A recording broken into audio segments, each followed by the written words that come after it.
Bonjour, aujourd'hui on va reprendre le motif de la diagonale. Un abonné m'a suggéré de la reprendre pour que vous puissiez voir à partir du dessus comme pour les vidéos que j'ai faites par la suite. Donc voilà. J'ai pris moins de fils que la dernière fois, donc j'ai pris 5 fils blancs et 5 fils roses. Une couleur, dans le fond vous séparez les deux couleurs, une en haut, une en bas.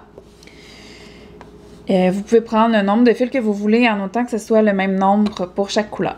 Donc, on va faire l'encroix. Si jamais vous trouvez que ça va trop vite pour ça, j'ai une vidéo qui porte seulement là-dessus. Donc, ça va pouvoir vous aider à mieux saisir tout ça.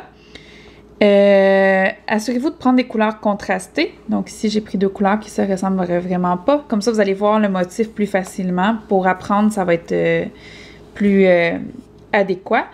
Aussi, évitez la couleur noire, ça va être plus difficile de voir le motif avec ça et vous allez avoir de la difficulté. Pour faire l'encroix, vous pouvez prendre 2 crayons. Moi, j'ai pris des baguettes chinoises. Vous pouvez prendre aussi, idéalement, des choses qui ne roulent pas, donc pas des baguettes chinoises. Vous pouvez prendre des bâtons de popsicle ou des crayons. Donc, on va mettre le bâton entre les deux couleurs comme ça.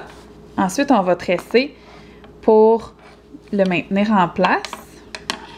Donc, j'envoie les fils du haut en bas et les fils du bas en haut en alternance. Donc là, je prends un blanc du haut, je l'envoie en bas, un rose en haut, blanc en bas, rose en haut, etc. Voilà. Je vais serrer, donc on peut lever les fils du haut comme ça.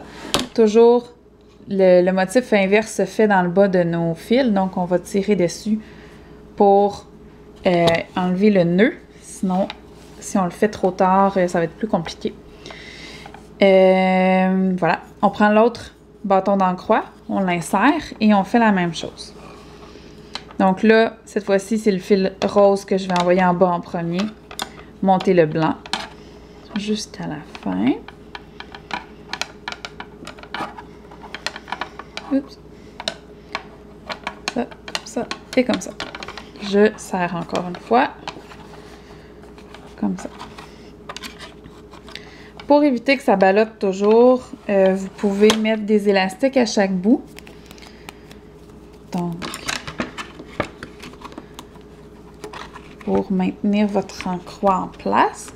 L'encroix, ça va servir surtout à ce que les fils ne se mélangent pas dans l'ordre. Il faut toujours conserver le même ordre de fils, donc ça va faciliter votre travail. Comme ça. Ensuite, vous pouvez partir de la gauche ou de la droite, il n'y a pas de problème. Moi, je vais partir de la gauche et non, je ne suis pas gauchère. C'est simplement comme ça que je l'ai appris. Après, vous allez voir les prochains motifs. On va partir vers la gauche ou vers la droite là, en alternance. Donc, les gauchers et les droitiers vont trouver leur compte dans le fléché. Donc, vous prenez le premier fil. Ici, il est rose. Vous le passez en trame entre les deux paquets de fils. Donc ici, ça va être les fils de chaîne. Le fil qu'on passe, c'est le fil de trame. Ensuite, le prochain fil qui arrive dans ma chaîne, c'est un blanc. Je vais le descendre, monter un fil rose. Donc vous voyez, ça passe au-dessus et en dessous du fil que je viens de passer en trame. Donc mon fil en trame, il va rentrer dans la chaîne, donc je le remets à sa place en haut avec les autres roses. Je serre et mon premier rang de blanc est fait. Ensuite, je vais passer mon premier fil blanc en trame.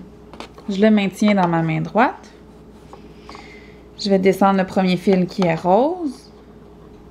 Ensuite, monter mon fil blanc, descendre, monter. Et ainsi de suite. Mon fil de trame, je le remets dans ma chaîne. Et vous voyez, je viens de faire mon deuxième motif de rayé. Donc, on continue comme ça jusqu'à la longueur désirée. Vous voyez que c'est pas très sorcier. Mais ça, c'est important de le pratiquer au moins une fois parce que c'est la base pour apprendre les autres motifs par la suite. Donc, si vous commencez pas par là. Vous allez peut-être avoir de la difficulté pour les motifs suivants parce que dans le fond, ils utilisent ce motif-ci.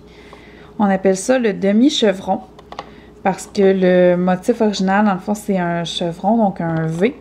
Vous allez le voir dans une autre de mes vidéos par la suite. Si vous trouvez que c'est pas tout à fait les bonnes couleurs qui apparaissent, des fois les fils s'échangent, tirez sur vos fils comme ça, puis ils vont se replacer dans votre motif. Donc je vais en faire un petit dernier pour la route, comme ça. Et je tresse.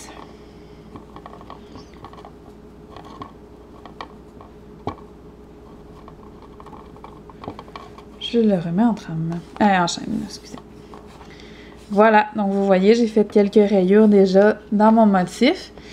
Vous voyez que dans le bas, le fil se mélange. Donc toujours passez vos doigts pour éviter qu'il y ait des nœuds qui se forment et que vous ayez de la difficulté à les défaire. Donc voilà, j'espère que vous avez bien compris le motif.